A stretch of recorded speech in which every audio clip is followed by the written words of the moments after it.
하나님께서 우리에게 주시는 오늘 말씀은 에베소서 1장 3절에서 6절의 말씀이 됩니다. 그 제목 한번 따라해 볼까요? 자녀됨 시작. 자녀됨 그 한없는 축복. 1900년경에 한국의 강화도에 복음이 전해지기 시작했습니다.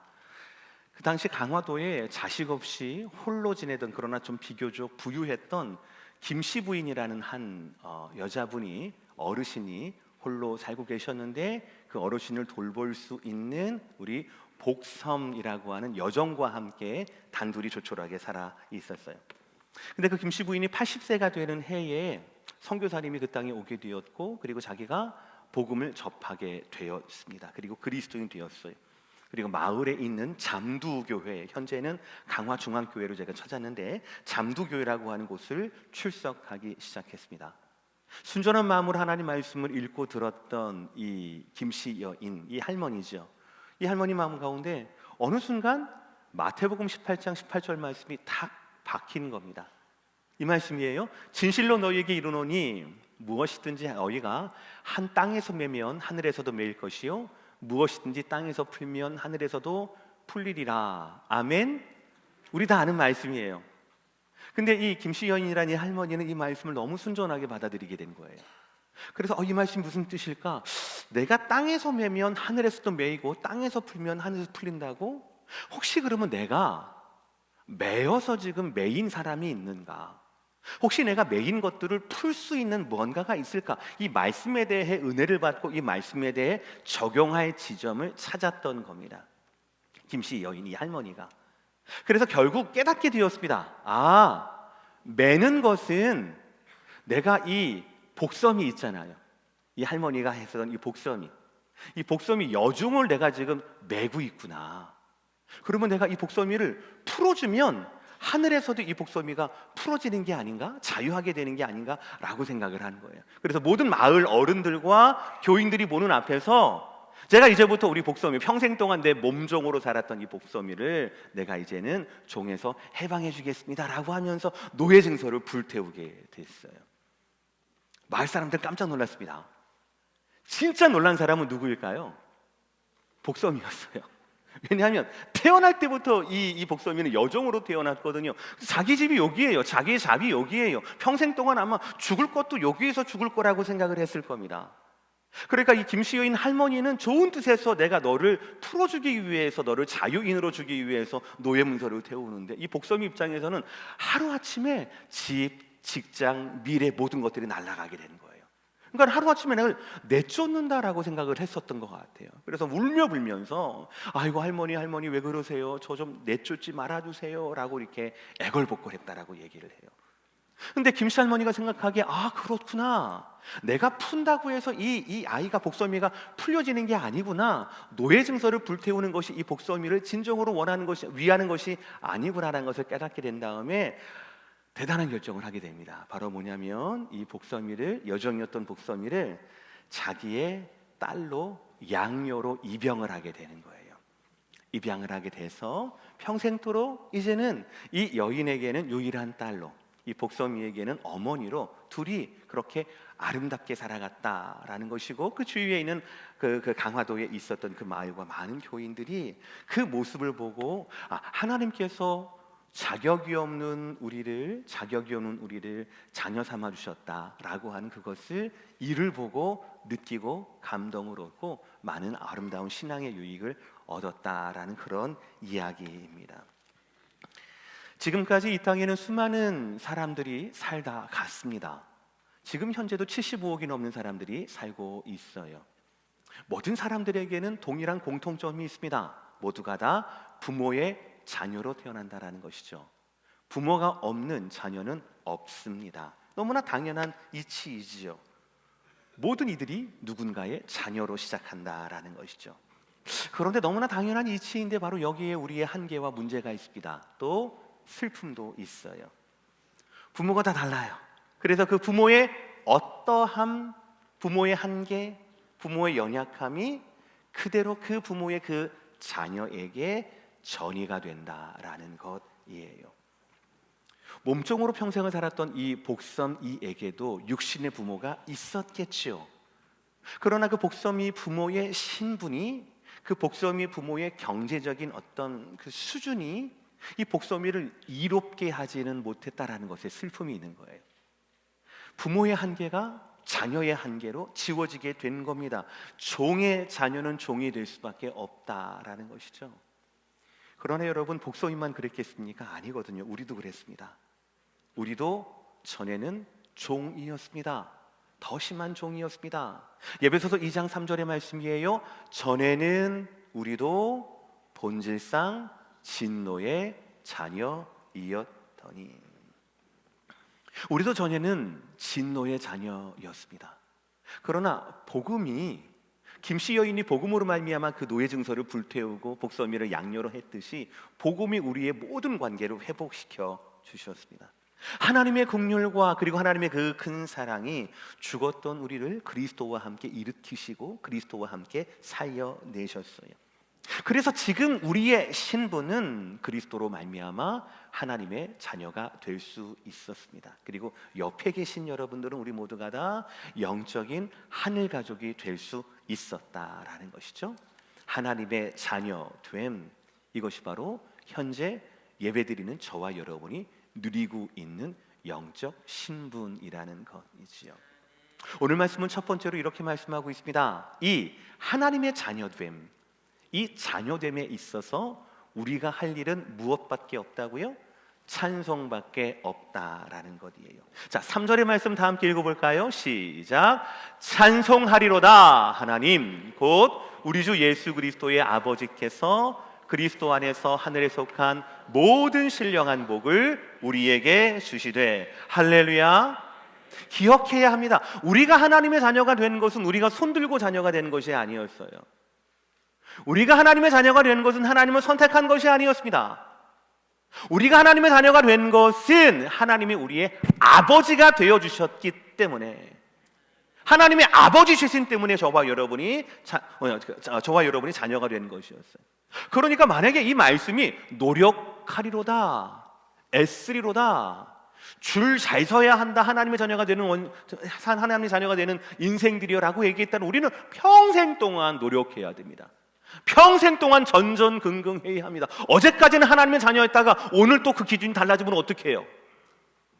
그러나 하나님의 말씀은 뭐라고 말씀합니까? 찬송하리로다 하나님 곧 우리 주 예수 그리스도의 아버지께서 라고 말씀하고 있다라는 것이에요. 현재 바울은 감옥에 갇혀 있어요. 그리고 오늘 예배소서 이 말씀은 예배소 교회는요, 바울이 개척했던 교회입니다. 근데 다른 교회가 달리 굉장히 길었던 3년이라는 기간 동안 바울이 공들여서 개척을 하고 거기에서 가르쳤어, 양육했어요. 그러니까 아마 이 예배소 교회는 어느 다른 초대 교회들보다도 바울에 대한 의존도가 상당했을 거라고 생각을 합니다. 그런데 우리 교회를 개척하고 나에게 은혜를 주었던 그 목사님이 지금 로마 감옥의 정권하에 감옥에 있게 된 거예요. 만약에 여러분이라면 어떠시겠습니까? 첫 번째 걱정이 되겠죠. 우리 목사님 괜찮을까? 우리 목사님은 언제나 좀 석방이 될 수 있을까? 면회는 갈 수 있는 거야? 지금 잘 지내시는 거야? 목사님 자체에 대해서, 바울 자체에 대해서 걱정이 많을 겁니다. 그러나 그것이 한두 달 지나고 1, 2년 지나고 난 다음엔 그 걱정이 무엇으로 바뀝니까? 근심으로 바뀝니다. 뭐예요? 잠깐만, 바울 목사님이 복음을 전하다가 로마에 의해서, 당국에 의해서 가택연금 혹은 옥에 갇히게 되었어. 그런데 지금 이 예배소 지역도 로마 제국이, 로마 정권이 있는 거거든요. 그러면 바울의 복음을 들었던 우리는, 바울의 복음을 붙잡고 있는 우리에게도 혹시 똑같은 불이익이 생기는 거 아니야? 라고 하는 근심으로 그 걱정이 번져지겠죠. 당연한 일입니다. 그런데 바울은요, 예배소서 1장 1절과 2절에 통상적인 인사말을 마치고 난 다음에 두려움과 근심과 걱정에 떨고 있을 예배소 교인을 향해서 뭐라고 얘기합니까? 찬송하리로다 라고 말씀하고 있어요. 찬송하리로다 라고 말씀하고 있다고요. 여러분, 우리는 성도입니다. 우리는 그리스도인입니다. 믿으시면 아멘. 우리는 예배자입니다. 우리는 성도예요. 어떤 상황에서도 우리는 우리를 향하신 하나님의 뜻, 그리고 하나님을 향한 찬송을 잊어서는 안 됩니다. 그 찬송을 두려움과 근심으로 말미암아 빼앗기면 안 된다라는 것이에요. 근심할 수 있는 상황입니다. 두려워할 수 있는 상황이에요. 걱정해야 할 만한 상황입니다. 이해는 됩니다. 바울이 옥에 갇혔거든요. 내가 암에 걸렸거든요. 내 가정에 지금 직장에 잃어버렸거든요. 근심이 되거든요. 그럼에도 불구하고 우리는 하나님에 대한 찬송을 세상의 근심에게, 걱정에게, 병에게 빼앗겨서는 안 된다라는 사실이에요. 아멘이십니까? 부흥회 전에 주셨던 엘리야에 향한 말씀을 여러분 기억하시길 바랍니다. 2주 동안 전했지요. 엘리야는 위대한 사역을 했습니다. 그러나 곡꾸러졌어요. 저 멀리 남쪽으로 아무도 찾지 못할 곳으로 가고 로뎀나무 아래에 웅크려 들면서 자기의 목숨을 하나님 이제 그만 됐으니 아사가 달라라고 그렇게 비참한 기도를 할 지경까지 왔어요. 그런데도 하나님은 그 엘리야를 찾아가 주시지 않습니까? 그런데도 불구하고 하나님은 몇 번이고 그를 만져주시고 몇 번이고 그를 깨워주시고 몇 번이고 그를 채워주시지 않습니까? 그의 발걸음을 이끌어서 하나님의 산 호렙산에 이르게 하시고 깊은 굴 가운데 그를 회복해 하시며 보호케 하시며 그리고 폭풍 가운데에서도 세미한 음성으로 하나님이 말씀하셔야 할 말씀을, 엘리야가 들어야 할 말씀을 듣게 하시지 않습니까? 우리의 상황은 변합니다. 그 상황에 따라서 우리의 믿음과 우리의 반응도 변할 수가 있어요. 그러나 하나님은 동일하시거든요. 하나님은 신실하시거든요. 또 지난 김성곤 목사님 통화에서 우리에게 받았던 부흥회 때 말씀이 무엇이었습니까? 어느 누구에게도 한 번도 기대를 받지 못했던 인생이 있지 않았었습니까? 삭개오. 그 삭개오를 찾아오신 그 예수님, 아니 삭개오를 향하여 걸어오신 그 예수님, 삭개오에게 눈을 마주치시고 삭개오 한 사람이 아니라 삭개오 그 안에 아브라함의 가정과 아브라함의 가문이 있다라고 선언하셨던 그 예수님, 우리를 찾아오시고 우리를 채우셨던 그 예수님 아니겠습니까? 오늘 바울도 마찬가지입니다. 엘리야를 찾아오시고 만지셨던 그 하나님께서, 삭개오를 찾아오시고 선포했던 그 하나님께서 지금 우리에게도 찾아오고 계신다라는 거예요. 우리의 상황은, 예배소 교인의 상황은 근심과 걱정에 쌓여 있는 것이 너무나 분명하고 그것이 당연함에도 불구하고 우리가 집중해야 할 것은 그런 근심이나 걱정이나 그런 것들이 아니다라는 겁니다. 우리가 집중해야 할 것은 변하지 않는 하나님의 하나님 되신, 그래서 그 하나님의 아버지 되심을 우리는 찬송하리로다라고 선포하고 있다라는 사실이에요. 이 진정한 복됨이 여기에 드러나게 됩니다. 다시 한번 우리 3절의 말씀 보여주시겠어요? 뭐라고 합니까? 아버지께서 그리스도 안에서 하늘에 속한 모든 신령한 복을 우리에게 주신다라는 이 말씀이에요. 찬송하리로다, 노력하리로다가 아니라 찬송하리로다. 우리의 자녀됨을 찬송하리로다. 우리에게 복 주심을 찬송하리로다. 유일한 조건은 한 가지입니다. 바로 예수 안에 있으면 된다라는 것이거든요. 예배소 1장을 헬라어 원문으로 보면은요, 3절부터 14절까지가 한 문단이에요. 한 문장입니다. 근데 놀랍게도 예배소서 1장 3절부터 14절까지 이 한 문장인데, 이 한 문장 가운데 11번이나 반복이 되는 전치사가 있어요. 바로 무엇 안에서라는 뜻입니다. 헬라어 무엇 안에서라고 하는 이 전치사는 세 가지 의미를 가집니다. 장소에 무엇 안에서, 어디 안에서라고 하는 장소의 개념이 있고요, 누구누구와 함께라고 하는 연합의 개념이 있고요, 마지막으로 무엇으로 말미암아라고 하는 수단과 방법의 개념이 있습니다. 사랑하는 성도 여러분, 저와 여러분이 어떻게 하나님의 자녀가 되었습니까? 저와 여러분이 하나님의 자녀가 되고 어떻게 해서 누구나 찬송할 수밖에 없게 되었습니까? 그 근심과 환난과 걱정 가운데서도 저와 여러분은 변하는 상황이 아니라 변치 않은 하나님께 왜 집중할 수가 있습니까? 우리 안에 누가 있으니까요? 예수가 있으니까요. 우리 곁에 누가 있으니까요? 예수가 있으니까요. 우리가 누구의 이름으로 기도하니까요? 바로 예수의 이름으로 말미암아 기도할 수가 있게 되었기 때문에 그렇지 않습니까? 우리의 유일한 반응은 감옥에 있으면 어떡하지? 병이 들었으면 어떡하지? 돈이 없으면 어떡하지? 이런 것이 아닙니다. 하나님이 우리를 예수 안에서, 예수 곁에서 예수로 말미암아 자녀 삼아 주신 것, 그 변치 않는 하나님의 신실하심, 그 자녀 삼아 주신 이것을 찬송하리로다라고 하는 것이 바로 저와 여러분의 첫 번째 고백이 되어야 할 줄 믿으시기를 바랍니다. 다시 따라합시다. 찬송하리로다. 찬송하리로다. 찬송하리로다 하나님. 찬송하리로다 하나님. 이 찬송과 선포가 여러분의 어떤 상황 가운데서도 하나님을 발견하고 하나님께로 가는 길을 열어주시는 놀라운 축복의 찬송인 줄, 비결인 줄 믿으시기를 주의 이름으로 축복합니다. 두 번째 말씀은 이거예요. 바로 이 자녀됨에는 결코 우연도 없고 이것은 사고도 아니다라는 것이에요. 요즘 저희 집에 부모님이 와 계셔요. 한국에서 오신 부모님이에요. 너무나 행복해요. 너무나 좋아요. 집사람도 좋아합니다. 네. 오랜만에 어머니께서 해주시는 그 음식, 그 고유한 그 맛이 있거든요. 그것을 먹을 수 있어서 너무 행복하고요. 근데 그것보다 더 비교할 수 없는 행복은 바로 뭐냐면 저녁에 이제 좀 시간이 되면 이제 식사를 하고 그리고 이제 바깥에서 저희 부부하고 이제 부모님하고 넷이서 이렇게 커피를 마시고 깊은 얘기를 나눕니다. 그 시간이 참 저는 너무 축복되고 너무 좋아요. 자, 그동안 몰랐던 얘기들 있잖아요. 그동안 몰랐던, 물어보지 못했던, 듣지 못했던 그런 얘기들을 들을 수가 있었어요. 그러니까 결혼하기 전에 어떤 처녀 시절과 어떤 총각 시절을 보내셨는지, 할아버지 몰래 어디를 도망가서 뭐 보고 이렇게 놀다 오셨는지, 뭐 이런 얘기들을 들을 수가 있었어요. 시골집에서 저를 낳고 이제 3년 만에 상경을 하게 되는데 그때 얼마나 막막하셨는지, 그리고 상경 이제 서울에 오셔서 직장 잡으시는 것, 그것도 참 쉽지가 않았는데 그런 어떤 과정이 있었는지를 제가 듣게 됩니다. 이렇게 제가 이제 나름 어른이 되어서 제가 이제 올해 생일이 지나면 50이 됩니다. 부러우시죠?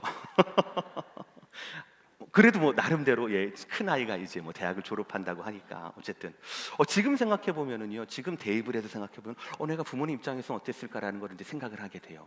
너무 막막했을 것 같아요. 되게 힘들었을 것 같습니다.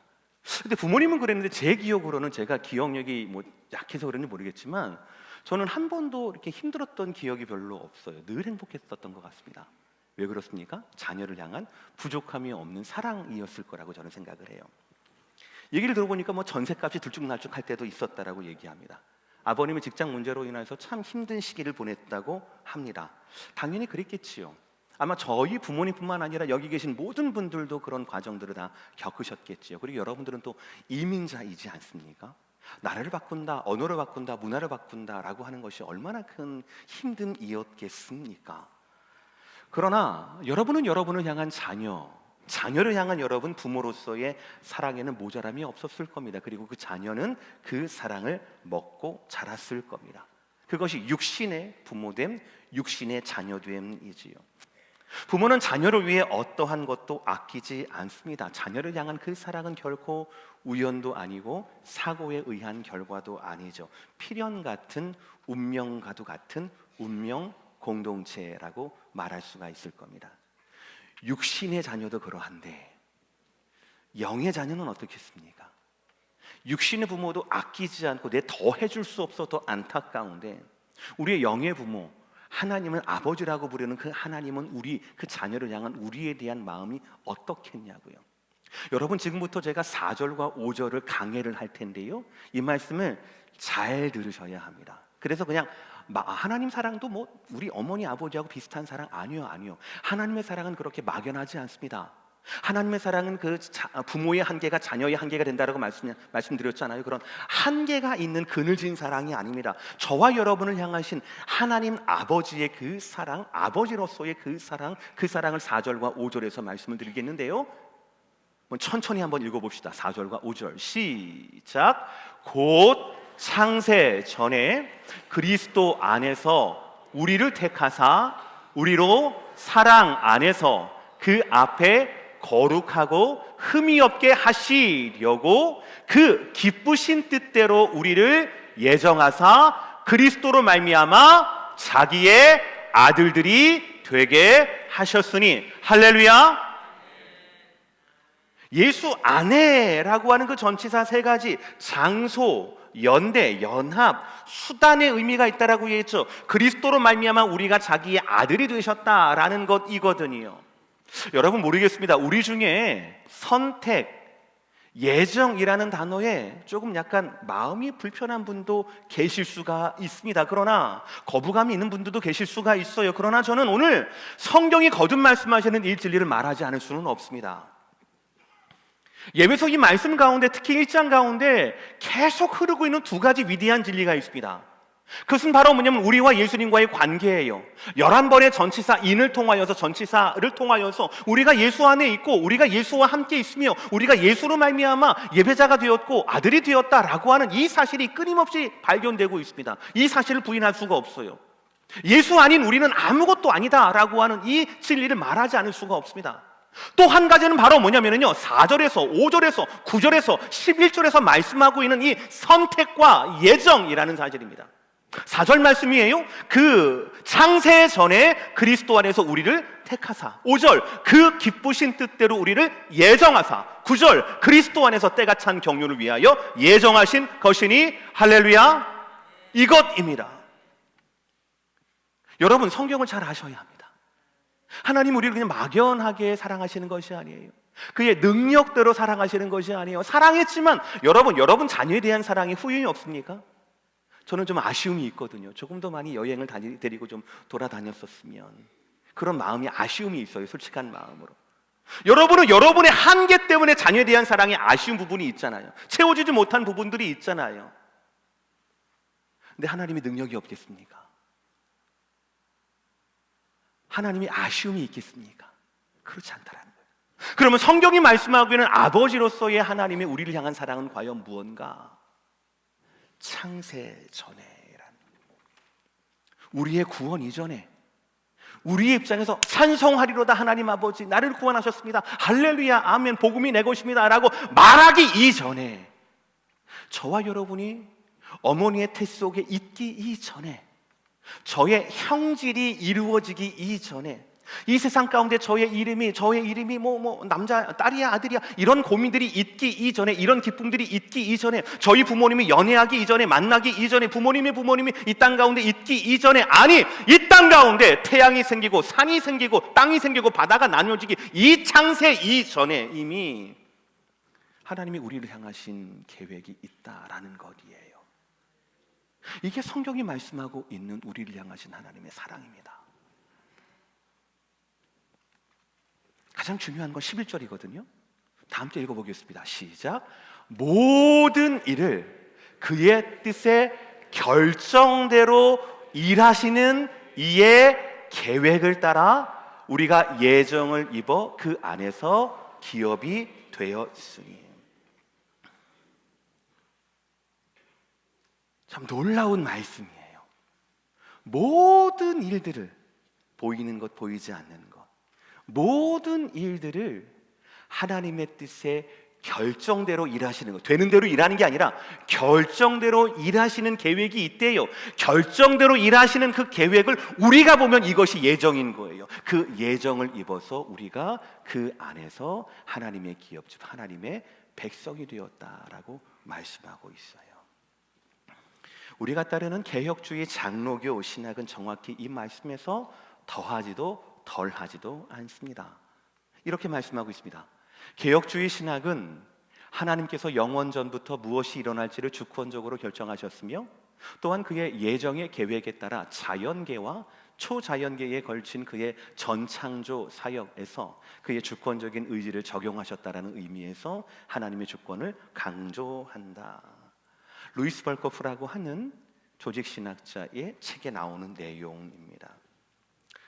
여러분, 우리는 이 진술을 온전히 이해할 수가 없습니다. 말도 물론 어렵대요. 말이 어려서가 아니에요. 근본적인 원인은 차원이 다르기 때문에 그래요. 피조물인 우리의 입장에선, 사람의 입장에서 하나님이 예정하셨다고? 뭐야, 그러면 누구는 구원하기로 선택하고 누구는 버리셨다는 얘기야? 기분 나빠. 이렇게 우리는 반응할 수 있거든요. 이거는 피조물의 입장인 겁니다. 그러나 창조주의 입장에서는 이렇게 말씀할 수밖에 없다는, 모든 것이 하나님의 예정 가운데, 모든 것이 하나님의 그 뜻 가운데 이루어지고 그 뜻이 지금 하나하나 이루어지고 있다라는 것입니다. 하나님이 무능하거나 하나님이 오류가 있는 분이 아니다라는 것을 믿는다라면 하나님이 품으신 그 모든 계획이 이미 결정된 뜻에 따라 되고 있다, 그 계획대로 되고 있다라고 하는 성경의 진술을 우리가 믿지 않을 수가 없다라는 사실이지요. 차원이 다르기 때문에 우리의 이해가, 우리의 논리가, 우리의 언어가 쫓아가지 못할 뿐입니다. 저는 이제야 깨달았어요. 50년이 지나서야 깨달았습니다. 부모님과 말마다 이제 깊은 대화를 하면서 그때서야 깨닫게 된 거예요. 제 성격 가운데, 제 성품 가운데 이 독특한 뭔가가 있어요. 이 뭔가가 어디서 나왔나 했더니 어머니에게서 나온 거더라고요. 이게 집사람이 알려줬어요. 그때도 말씀드렸지만 제 막내가 있지 않습니까? 막내가 이 뒤통수가 좀 이렇게 좀 납작해요. 절벽이에요. 베개를 잘못 빼서 그런가 저는 생각을 했는데 이제 보니까 저희 아버님 뒤통수가 그러시더라고요. 함부로 또 확인하시면 안 됩니다. 뭐 그렇더라고요. 이제서야 제가 알아가기 시작하는 겁니다. 이제서야 알기 시작하는 거예요. 이제 알았어요. 저는 아직도 지금 연애 기간까지 포함하면 30년 전에 집사람하고 사랑을 했거든요. 지금까지 결혼 생활을 이어가고 있는데 앞으로도 이어가기를 원하지만 지금도 생각하면 제가 집사람과 지금 한 가정을 이루고 있다는 것이 너무나 꿈만 같습니다. 너무나 신기해요. 이제 큰 아이가 있거든요. 이제 대학을 졸업하려고 하고 이제 또 독립을 준비하려고 합니다. 그거 보면 네가? 뭐 이런 생각이 들어요. 너무너무 신기해요. 너무너무 신비하거든요. 생각해보면요, 저도 마찬가지고요. 제 성격도 그렇고요, 제 습관도 그렇고요, 제 삶도 그렇고요, 제 가정도 마찬가지고요. 여기에 저의 주권이나 저의 이해 10%나 될까요? 15%나 될까요? 제가 아직도 이해할 수 없는, 제가 핸들하지 않았지만 하나님의 선하신 계획과 그 주권과 섭리로 말미암아 이루어지고 있고, 그 결과로 말미암아 제가 나중에 찬송하리로다 하나님, 그 예수 그리스도 안에서 우리에게 신령한 모든 복을 주셨다라고 하는 것을 고백하지 않을 수밖에, 고백할 수 없는, 그것밖에 할 것이 없는 그런 인생이 결국 저의 삶이더라고요. 여러분은 그렇지 않습니까? 여러분은 여러분의 성격이 다 이해가 되십니까? 배우자 얼굴 잠깐 보시겠어요? 이해가 안 됩니다. 여러분의 가정, 여러분의 상황, 여러분의 교회, 여러분의 신앙, 여러분의 고백, 여러분의 믿음, 이게 이해가 되십니까? 다 팔로업이 되십니까? 안 그렇거든요. 그렇지가 않거든요. 이 안에는 오늘 말씀대로 태초 이전에 우리는 이해할 수가 없어요. 어떻게 태초 이전에 우리를 향하신 하나님의 그 뜻하신 계획이 있고, 지금 하나님은 뜻하신 계획대로 우리를 이끌어 가신다 라고 하는 놀라운 진리가 있는 거죠. 그러니 우리가 믿는 바, 우리의 삶은 노력이 아니라 우리에게 계획이 있으시고 우리에게 섭리가 있으신, 우리를 인도하실 하나님에 대한 순종의 숙제만이 남게 되는 것은 너무나 당연한 일이겠지요. 여러분, 우리의 가정은 결코 우연이 아닙니다. 사고도 아닙니다. 하나님 세우시는 여러분의 가정과 하나님이 뜻하신 이 교회에는 분명한 하나님의 섭리가 흐르고 있습니다. 그것도 창세 전에 계획하신 하나님의 계획이 흐르고 있다라는 것이에요. 때로 우리가 실수할 때도 있어요. 때로 우리가 후회할 만한 선택을 할 때도 있습니다. 그래서 우리는 우리의 실수와 우리의 잘못을 가지고 하나님이 이걸 계획하셨다고요? 그럴 리가 없어요. 하나님이 계획하신다면 왜 내가 병에 걸려야 합니까? 하나님이 계획하셨다면, 하나님을 선택했다라고 하면 왜 나한테 이런 억울한 일이 생기는 겁니까? 라고 우리는 질문을 하게 됩니다. 반문을 하게 됩니다. 이해합니다. 그러나 여러분, 성경을 보시길 바랍니다. 아브라함에게 그런 일이 없었습니까? 이삭에게 그런 일이 없었습니까? 야곱의 삶이 항상 평탄했었습니까? 아니, 솔직히 야곱이 선하기는 했습니까? 안 그렇거든요. 부족했거든요. 연약했거든요. 악했거든요. 의심했거든요. 그 죄의 근처에서 왔다 갔다 했었거든요. 그럼에도 불구하고 사람의 어떠함, 사람의 악함, 사람의 수준 거기에 매이지 않고 아브라함을 향했던 하나님의 그 언약, 아브라함을 향했던 하나님의 그 약속, 아브라함을 향했던 하나님의 그 섭리, 계획과 예정이 흐르고 있다라는 것을 우리는 인정하지 않을 수 없지 않습니까? 우리 안에는 분명히 육신의 부모님의 또 그 부모님의 부모님의 얼굴도 본 적이 없는 이름도 알 수 없는 그 조상들의 DNA가 흐르고 있습니다. 이를 부인할 사람은 아마 아무도 없을 겁니다. 그런데 여러분, 왜 여러분 영혼 가운데 분명하고도 의도가 있는, 그리고 더욱더 복된, 신령한 복이라고 표현되는 하나님 자녀라고 하는 그 영적 DNA에 대해서는, 우리 안에 그런 DNA가 흐르고 있다라는 것에 대해서는 간과하십니까? 왜 그것을 무시하려 하십니까? 왜 외면하려고 하십니까? 하나님 분명히 선언하시거든요. 4절과 5절이에요. 제가 읽어요. 잘 들으세요. 곧 창세전에 그리스도 안에서 우리를 택하사 우리로 사랑 안에서 그 앞에서 거룩하고 흠이 없게 하시려고 그 기쁘신 뜻대로 우리를 예정하사 예수 그리스도로 말미암아 자기의 아들들이 되게 하셨으니. 다시 한번 할렐루야. 육신의 DNA를 환영하지 않는 분들도 계실 수 있어요. 왜냐하면 그 안에는 연약함이 있거든요. 그 안에는 질병의 DNA도 있지 않습니까? 그러나 영적 DNA는 다릅니다. 우리를 택하사, 그 다음에 그 전 구절 보여주세요. 택하사 뭐랍니까? 사랑 안에서 흠 없게 하시려고 우리를 기쁘신 뜻대로 라고 말씀하시거든요. 우리를 계획하시고 우리를 예정하시고 우리를 택하신, 그리고 하나님의 섭리대로 우리를 인도하시는 하나님의 그 섭리와 인도하심, 우리를 향한 계획에는 악한 것이 없고 흠이 있는 것이 없고 기쁘지 않은 것이 없다라는 것이 바로 오늘 성경의 가르침이다라는 것입니다. 그러니 여러분, 이 사랑에 어찌 우연이 있을 수가 있습니까? 그러니 여러분, 이 사랑에 어찌 사고가 있을 수 있겠습니까? 사랑하는 성도 여러분, 하나님이 여러분을 자녀로 삼으신 것은 우연도 아니고 사고도 아닙니다. 하나님께서 사랑하시는 여러분들에게 또 자녀를 갖게 하시는 것도 우연이 아니고 사고가 아닙니다. 거기에는 하나님의 분명한 섭리가 흐르고 있다라는 것을 순종으로 받아들이시고 기쁘게 누리실 수 있는 저와 여러분 모두가 되시기를 주의 이름으로 축복합니다. 마지막으로 선택하신 자녀에게는 분명한 목적이 있다라는 것입니다. 우리 다 함께 6절의 말씀 읽어볼까요? 시작. 이는 그가 사랑하시는 자 안에서 우리에게 거저 주시는 바 그의 은혜의 영광을 찬송하게 하려는 것이라. 이는 왜냐하면 찬송하게 하려는 것이다. 왜 자녀가 되게 하셨는가? 왜냐하면 찬송하게 하려는 것이다. 우리가 1대지에서 3절에서 뭐라고 했습니까? 찬송하리로다. 우리가 자녀됨에 있어서 우리가 할 일은 찬송밖에 없습니다라고 말씀드렸습니다. 그리고 우리 자녀 삼으신 목적도 무엇입니까? 찬송밖에 없다라는 거예요. 찬송을 위해서 우리를 자녀 삼으셨다라는 거죠. 그러니까 오늘 말씀은 찬송에서 시작하고 찬송에서 끝난다라는 것이에요. 바로 이것은 오늘 본문이 아니지만 12절과 14절에도 그대로 이어지고 있습니다. 하나님 우리를 자녀 삼아주셨다라고 하는 것, 본질상 진노의 자녀였지만 지금은 우리를 하나님의 친자녀 삼아주셨다라고 하는 것을 신학자들은 양자의 교리라고 부릅니다.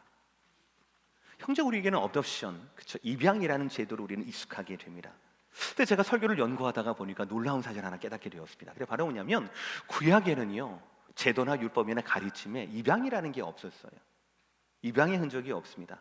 유일한 흔적은 바로 뭐냐면 사무엘하 7장에서 하나님이 다윗에게 내가 너희 아버지가 되겠다라고 하는 그것이었습니다. 근데 하나님과 이 자녀, 하나님과 다윗 사이엔 그런데요, 사람 사이에 입양이라는 제도는 없었어요.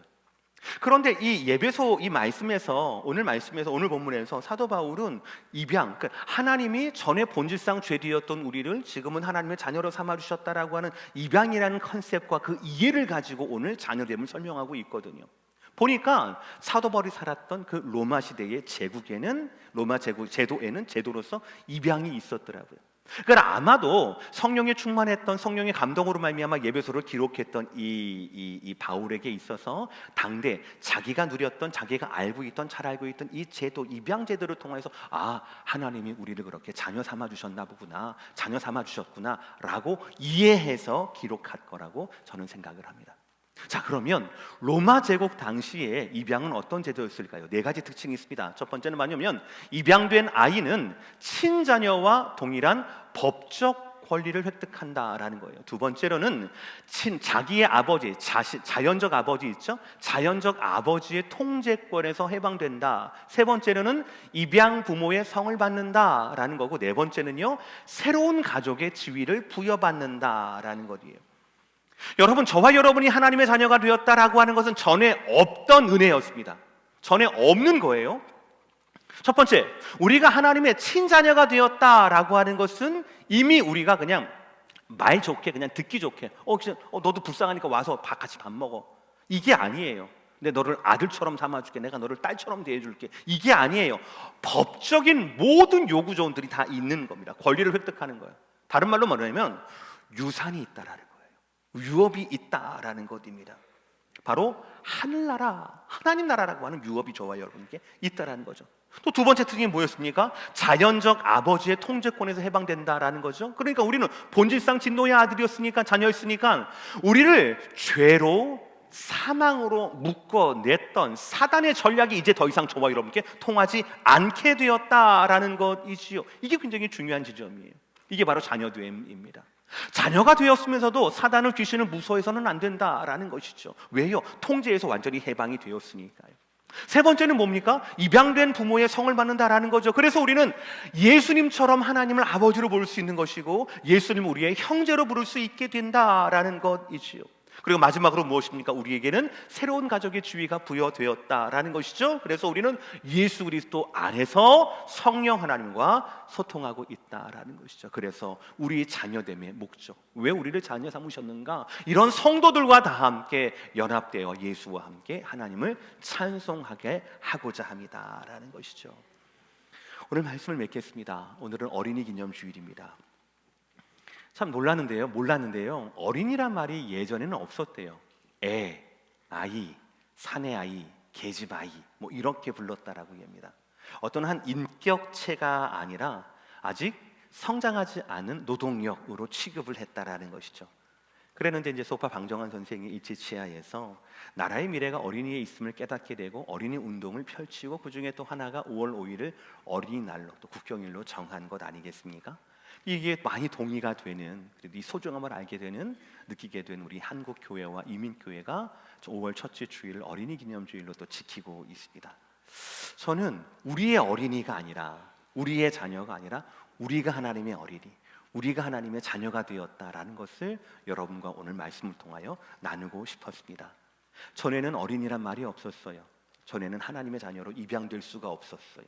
전에는 어린이를 인격으로 보지 않았습니다. 전에는 우리도 본질상 진노의 자녀였습니다. 사망을 향해 달려가는 불나방 같은 존재들이었죠. 그러나 이제는 그리스도 예수 안에서, 그리스도 예수와 함께, 그리스도 예수로 말미암아 저와 여러분이 하나님의 자녀가 될 수 있었고, 하나님 나라의 식구가 될 수 있었습니다.